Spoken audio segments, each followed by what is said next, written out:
Hey, we're back. We're back to the All In podcast here in Franklin, Tennessee, and I've got a very special guest with me today that I'm going to introduce to you in a moment. But this young man is a friend of mine now, I would consider, and he's been in the real estate business about 4 years. Andy Beal, and he is originally from Paducah, Kentucky. He's been married with his wife, Tracy, for 20 years. He's got two daughters, 16 and 14, and he was a Vanderbilt baseball player. So you guys know Vandy. And back in the day. The studs that they put out, pumping them out, and they actually pumped him out too. And he spent 5 years in the minor leagues with the New York Yankees organization, and then 14 years in vocational ministry in Memphis and Jackson, Mississippi, Nashville. This is his fourth year in the real estate business. He's also, where we overlap, is we both got homes on 30A, where we spend time down there. He loves carrying his experience in his ministry into his work in real estate and loving and serving his clients in the pursuit of their goals and dreams. And so what we're going to talk about today, as we always do, is talk about what it means to be all in. We're going to talk about what it means to be all in with your faith and your family. So Andy, welcome, buddy. Good to see you. Good to see you. So what's happening with you right now? You just got back from 30A, right? Or you're heading back down? Well, actually, both. Exactly. Yeah. So it's been kind of a new development for us, expanding my real estate business to 30A after buying our first place down there about a year ago. And so we're trying to be down there as much as we can. And tell people what 30A is, because some people don't know. Yeah, absolutely. So actually, I was on a phone yesterday with a girl in Atlanta that's a realtor there and was telling her she'd never been. Imagine somebody in Atlanta has never been to 30A. So I always assume. So we should probably start with that. Yep. So 30A is just a beautiful little stretch of scenic highway between Destin and Panama City, just south of Highway 98. So if you catch a time that you can stop on that 18-mile stretch of little two-lane highway, you're going to see some of the most beautiful beaches in the entire country. Yeah. I would argue in the entire world, frankly. No doubt. My parents used to tell me that. They would say they would travel around and they would say the sand and the beaches, and I always thought they were, because my dad would win these trips, it'd only be for two. So I would think, there you go. You're just telling me that. Yeah. I had an aunt and uncle that would visit Santa Rosa Beach in the 80s, like early 80s. So there was literally nothing there. Yeah. And there'd just be one of those little, cinder block houses that, there's a few of them still there where there's just some generations of family that are holding on as development's happening all around them. But it's our favorite place in the whole world to be.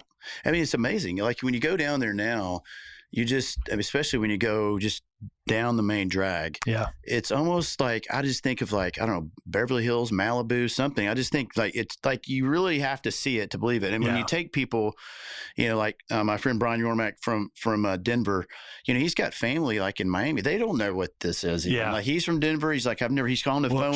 Don't let it all out. We want to keep the crowds down a little bit, right? Look at these places, because you're kind of like on what we know this term as the Redneck Riviera. That's right. But somehow in the middle of Redneck Riviera is like Beverly Hills or like Malibu or something. I don't know how to describe it, but it's absolutely amazing, and we're just fortunate to be part of it. It's just getting good, I think, now.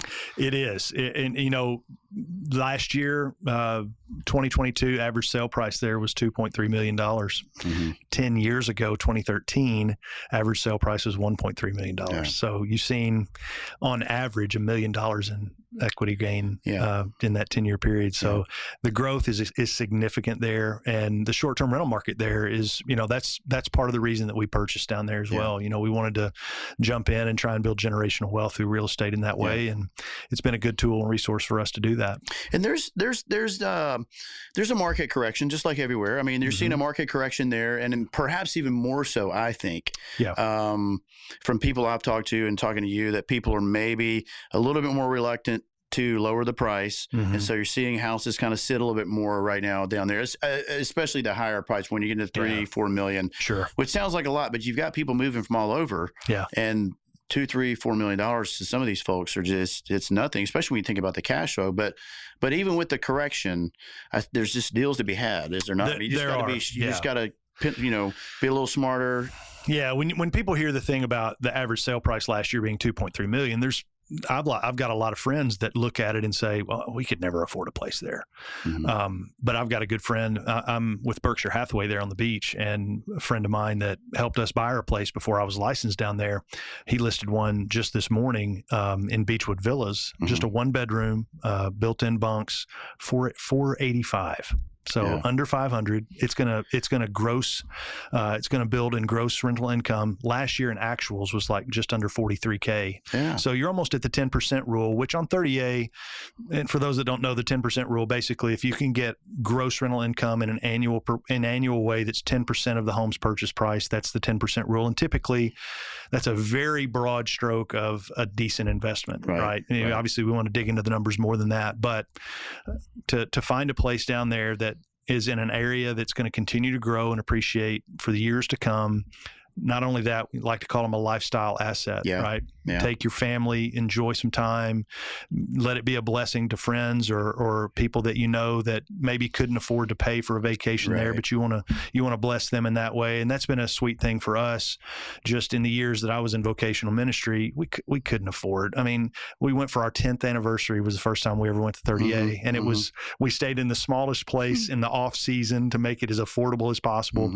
And so, but we had people over the course of my years in ministry that blessed us with opportunities to stay in their places. And Tracy and I are so excited about the future and being able to do that for others with our place there now.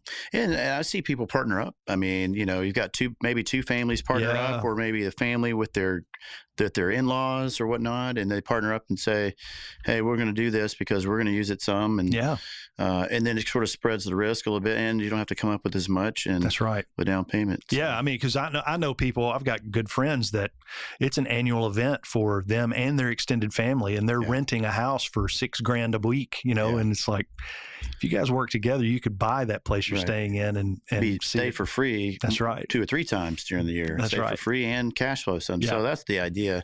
I love it. I mean, I love going down there. My wife and I, and we can't wait to hang out with you guys some as well. Yeah. Got to hang out with Andy Hunt down there some at our house. One of your compadres over at Nashville on the Move. So you were Nashville on the Move. So you started 4 years ago, Alan Perry, Nashville on the Move. Alan's been around for a while in the Nashville market. And how'd you get plugged in there? Yeah. So more backstory, I guess, what led to the transition from ministry into real estate, had been on church staffs for about 10 years in Memphis and then in Jackson, Mississippi. And then we moved back to Nashville. We were exploring some new opportunities in ministry, and a door opened up for me to work with a nonprofit called Who You With Ministries that provides chaplaincy for student athletes at Vanderbilt.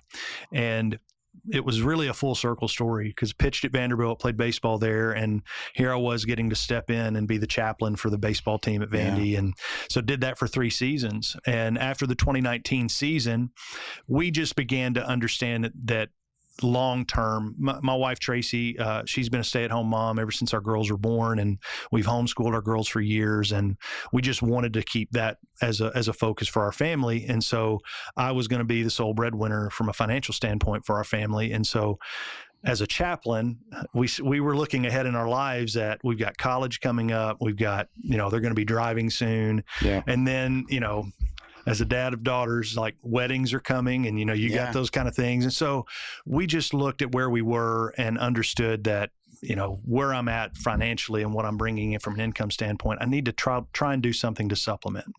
So decided that real estate was going to be the best option for that. And it took us a long time to land there, you know. And so, but I ended up getting my license, and Andy Hunt was actually a good friend of mine from a group that I worked out with at Brentwood Academy. And he helped us in 2019 sell our house here in Brentwood, and we moved further south down toward south of Spring Hill just a little bit. And so we wanted to get away from the city a little. He helped us with that. And then when we went into real estate, Andy was the direct connection to Nashville on the Move. And so the thing with real estate, it was initially going to be a part-time supplemental deal. And then, of course, we all know what happened in 2020. You know, I'm working with student athletes at Vanderbilt. They cancel the season. They send the kids home. And it's like, okay, what was going to be the part-time supplement is now all in. So you talk about being all in. I mean, that was a season not much of a choice. I mean, the circumstances of our lives forced us all in that moment. And it really, you know, gave me the opportunity to just step back and say, okay, Lord, we don't understand what you're doing, but we trust that you're our provider.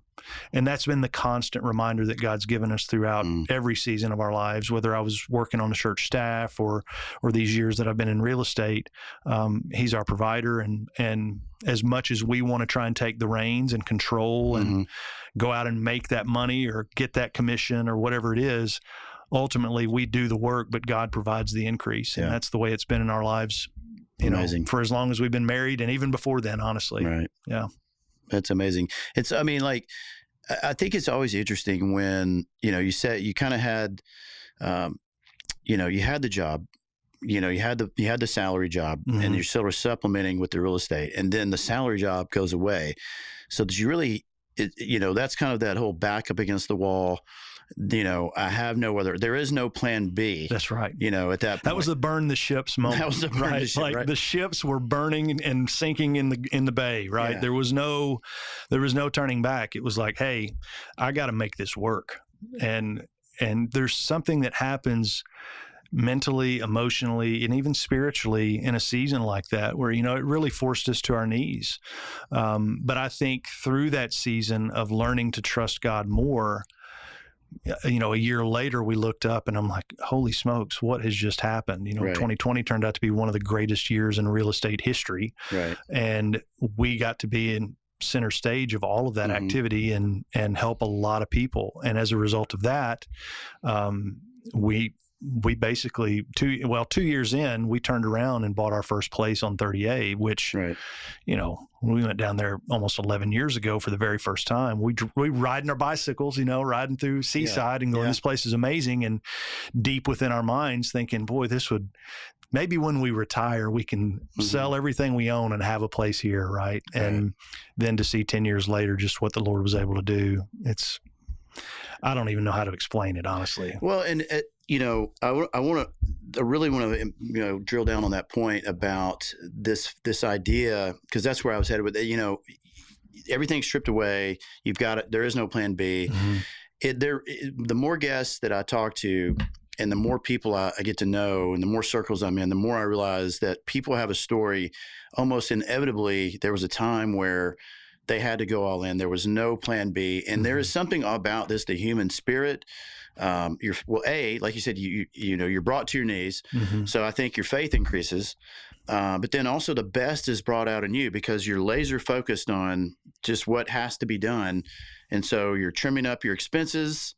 I mean, you're focused on just the work at hand. And then, it's not an easy career. And so fortuitous as it were, or as it was in 2020, where you come in, but coming out of that, you've built a good business. So it's not like, hey, because I will say, brother, there are plenty of people that were bartenders or fill in the blank, and they got into real estate during the, and then now they're, it's weeding out the herd now. Yeah. And that's not this guy.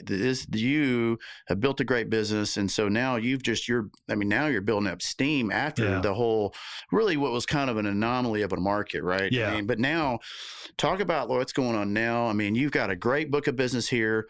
And then as people know, there's a big pipeline of people that go from Davidson and Williamson County in Middle Tennessee down to 30A. That's right? Yeah. Yeah. So, literally a week and a half ago, I was in Vegas. So I'm in Tom Ferry coaching and just trying to build my business and learn the best ways to do that. And like his main theme of our time there was, what's working? Working. Yeah. That's what's working.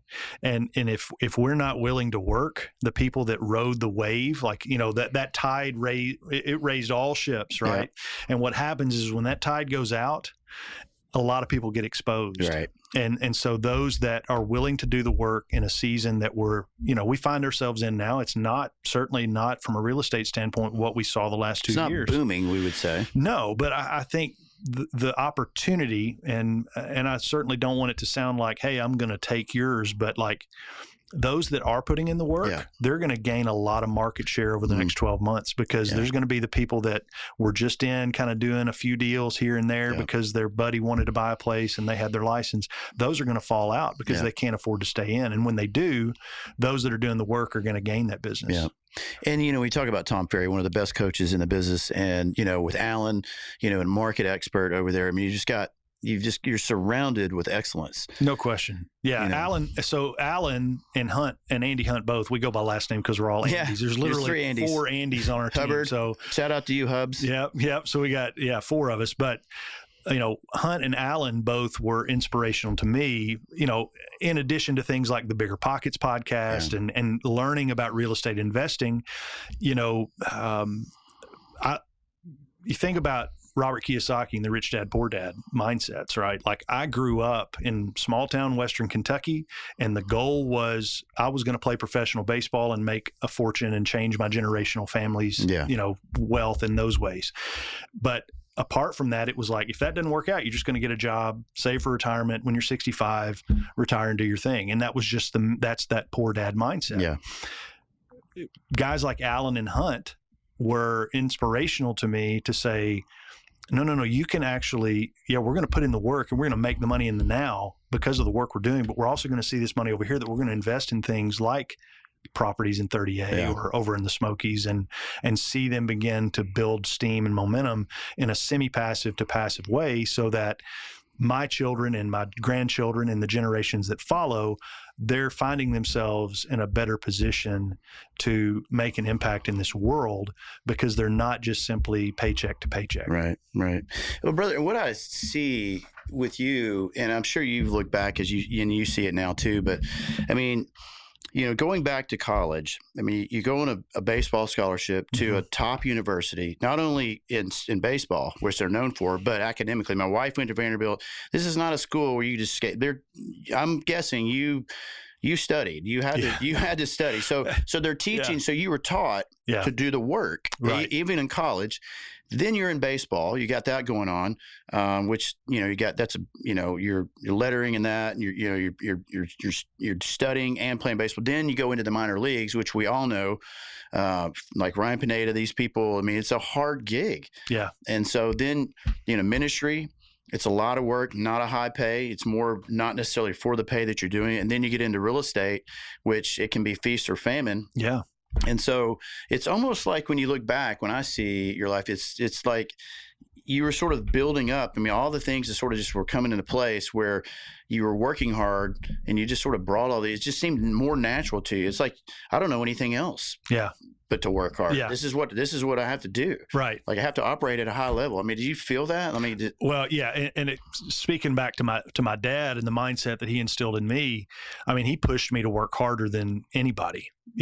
I was the kid. Which is probably why you even got the baseball scholarship. That's right? It. 100%. If he hadn't been there to push me along, if he had just left me to my own drives as a teenage boy or a young teen, I certainly wouldn't have been out there. What'd that look like? I mean, it was as a man who has a 13-year-old at home. Yeah. Boy. So it was. I mean. In a lot of ways, it was healthy in ways, but it was also unhealthy in ways. But at the same time, Dad's failed. The work ethic that he instilled in me was because he wanted better for me than he had him for himself. And for that, it was we're gonna go to the gym. We're gonna be out in the garage hitting balls off a tee every morning before school. I played professionally as a pitcher, but I was a hitter too. Yeah. I like to think of myself as an athlete. They call the pitchers the non-athletes, and that's okay. You were the exception. All I know is nothing on the field happens until I decide. You're more like the Kershaw. You're more like the Kershaw and the Bumgarners of the world. That's right. Yeah. That's right. So, but it was things like that. It was developing that work ethic, but it was also understanding a plan. Right. It was, here's where we are, here's where we want to be, and here's the steps that we have got to get in place. And that's it. It wasn't just hey, we do it once and we check the box and it's over. Right. And so when it comes to, that's why I love coaching so much, is because I don't want to sit over here and try and figure it all out. I want somebody that says, hey, here's the pattern for success. Yeah. And if you'll do these items and trust the process, when you get to the end of this thing, this is where you're going to be. Your business is going to double. Your business is going to triple. It's going to, and that's the goal. Not so that I can just have a large bank account, but so that we can be a blessing to more people. We can do more, we can give more, and we can do a lot of fun things. I love my family. They're the reason that I do the things that I do. And it's why we have the place at the beach, is because for my 3 girls, my wife included in that 3, there's no place they'd rather be. Yeah. And so every time I'm there, I like the beach. But if you know me, I mean, you can look at me and tell I've got a long sleeve sun shirt, a big old hat. Like I'm not out just soaking up the rays, but I'm there because they love it so much. Yeah. I mean, it's an amazing place to be. And, I mean, I'm excited just to kind of work there with you as well. I mean, there's so many people that just don't think that they can buy down there. They just, like you just mentioned, there's, something under 500,000 down there that can cash flow, and just a great opportunity. You know? So what's the market? What do you see in Nashville happening right now? Tell us kind of what to expect. What do you see this year? Is it flattening out some? I mean, I don't see it as like the coastal areas. I mean, we have avoided the extremes historically, looking back the last 20, 30 years. I mean, as these market swings have happened. So what's happening? What are you guys experiencing over there in Nashville on the move? Yeah, I would agree with you on your overall assessment of that. I think there's definitely been a softening over the last 5-6 months. I think, and we've talked about this. I've talked about it in my videos. I've seen you talk about it in your videos. Buyers right now, if you're sitting on the sidelines because the rates are still sitting around the 6.5 to 6.25, if you're still sitting there, I think you're missing the greatest opportunity you're going to have to get the house you want and get some really good incentives from sellers, because. And we're already seeing this. There's an agent that I follow in Atlanta, and Atlanta is a pretty similar market to Nashville in a lot of ways. But we're seeing multiple offers return already. We are already seeing multiple offers return, and homes that are selling above and beyond list price. I'm really hopeful. I mean, I'm hopeful that we don't get to the place where it was the absolute pandemonium of the first half of last year, simply because it's not healthy on anyone. Right. I think where I believe it's going to go, and I think from what I'm reading that the hope and the anticipation is that we get into the middle of the year, rates are going to continue to decrease at a slow pace. But when personally, and this is my personal opinion, if they dip below 6, if that first number changes to a 5, buckle up. Yeah. I think there's a lot of people that have hit the pause button, and as soon as they see that 5, they're going to think, oh. Well, I will tell you, your opinion is actually can be proved. I mean, it's behaviorally speaking. Studies show that when people with 5.5% is when somehow the American public behaviorally feels that is the time the masses will move back into the market. The problem with that is you have institutional buyers that are sitting on the sidelines who are waiting to re-enter the market. JP Morgan Chase, Blackstone, these companies. And now all of a sudden the pendulum swings back. Right now we're seeing kind of people to pick up good deals. Yeah. I mean, they're already getting the seller to pay for a buy down and already getting the lower rate. Yeah. That's below the market baseline rate. So if people are already kind of entering into the pool, before, then when everybody jumps into the pool, there's just going to be they call it the difference between the red ocean and the blue ocean. You want to be in the blue ocean, That's right. You don't want to be in the red ocean where That's it's just a frenzy and there's blood in the water, because it's just not healthy, when that happens. Yeah. I mean, when we bought our place at the beach, I bought it in February of 22. And so it was chaos. Yeah. And we offered on 2 places, didn't get it. Ended up buying a place off market, paying a premium, paying more than I ever dreamed I was going to pay for a place. Sure. But it's because we knew if we didn't get it, where we'd be. And of course, the things have changed the second half of last year, but I can tell you right now, I've still made, even with prices declining a bit and kind of coming back down a little bit down there at the beach, I've still made well more. Oh, I'm still way up. Yeah. And you bought, we could say at the top of the market. Yeah. I believe, just so you know, guys, that February 2022, we could make an argument that is close to the top. Before it started coming down. Well, what happened is the spigot, with rates, it just, we went from 3% to 6% almost overnight. Unprecedented, short amount of time. I remember when we were in that process, we were about to lock our rate, and we had been shopping around a 3 to 3.25, and we ended up locking it like 3.6, and I was like, oh my gosh, 3.6. It's all perspective, right? Oh, it's all perspective, 100%. 100%. A few months later, you're like, man, I sure am glad we what a deal. It's perspective. And I think, I don't know if you are familiar with the greatest salesman in the world, Og Mandino. Yeah, sure. I'm working through that book and, doing it the way he recommends. And so I'm reading a scroll every day for, 30 days straight. Right. And the one I'm in right now is talking about laughter, right? And how important laughter is. Laugh at the world. Yeah. And the statement in there is, regardless of the highs and the lows, this too shall pass. No matter where you're at, whether the season's great or you're struggling, this too shall pass. And we got to keep, I'm rambling on here, but as I said that, it reminded me when I was with Vanderbilt as the chaplain, I got to be Coach Corbin gave me total access. I was in the clubhouse, I was in the classroom, I was on the field, I was in the dugout. Mm-hmm. And the things that he's instilling in these young men are incredible. He's building men. He's not just creating a baseball culture. He's building young men. And one of the things that he emphasizes over and over is the importance of staying in the middle, right? You go in, you win Friday night, you got a big weekend series against LSU in Baton Rouge. You win Friday night, you could be right here, right? And he's like, or you got smoked and you're down here. Right. The reality is, wherever you were, get back to the middle as soon as possible, because when we're in the middle, it's when our mind is focused and we're not riding these high emotions or getting beat down. And I think that's the case when it comes to business, when it comes to our families, when it comes to the real estate market. Yeah.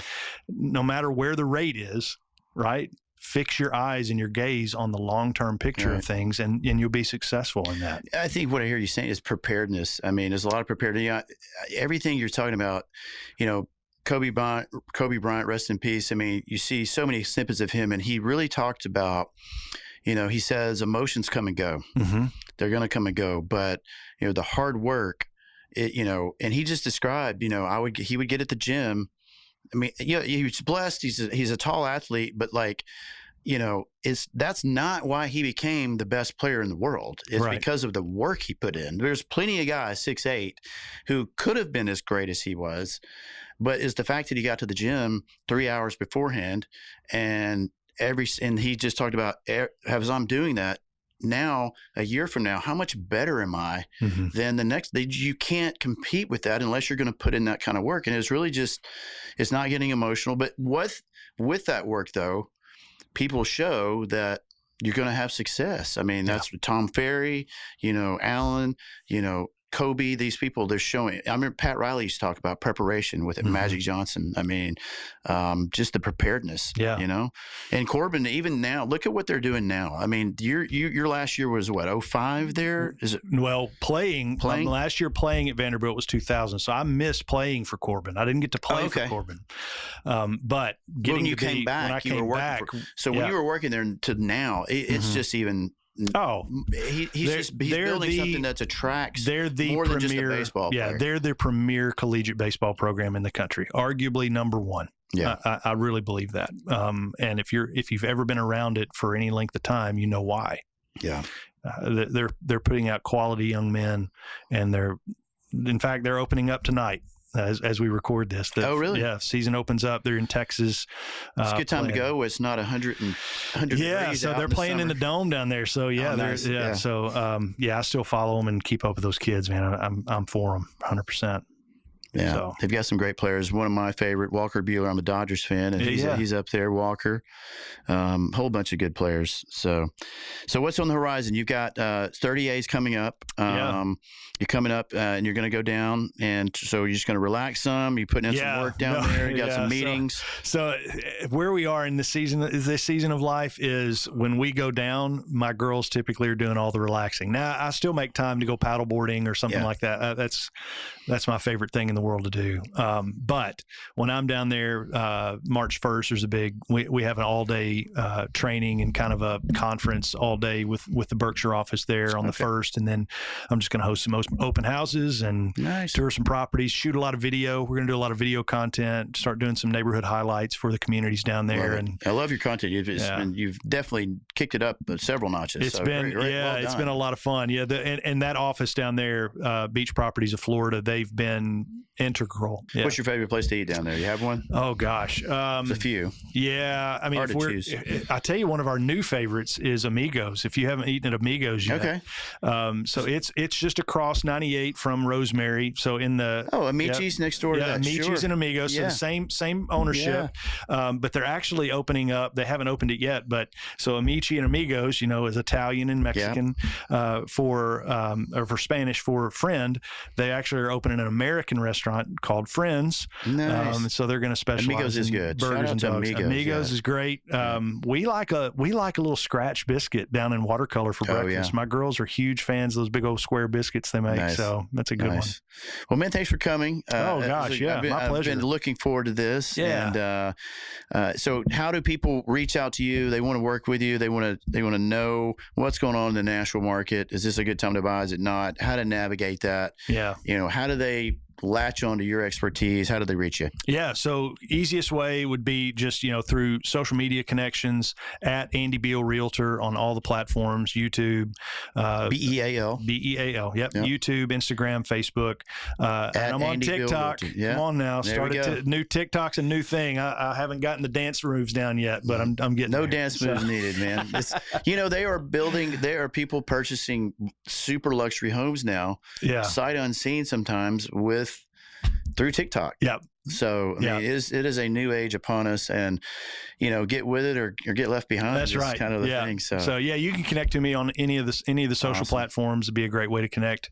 Love to talk with all you guys about Nashville or down at the beach, especially. Yeah. So man, family time. Your faith. I mean, all things are lining up. So I'm super happy for you. I mean, life's hard. It's never easy. That's right.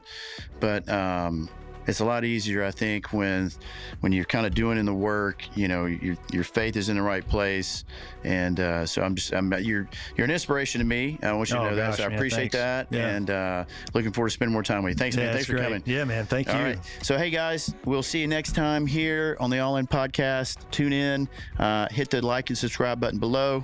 We'll see you next time.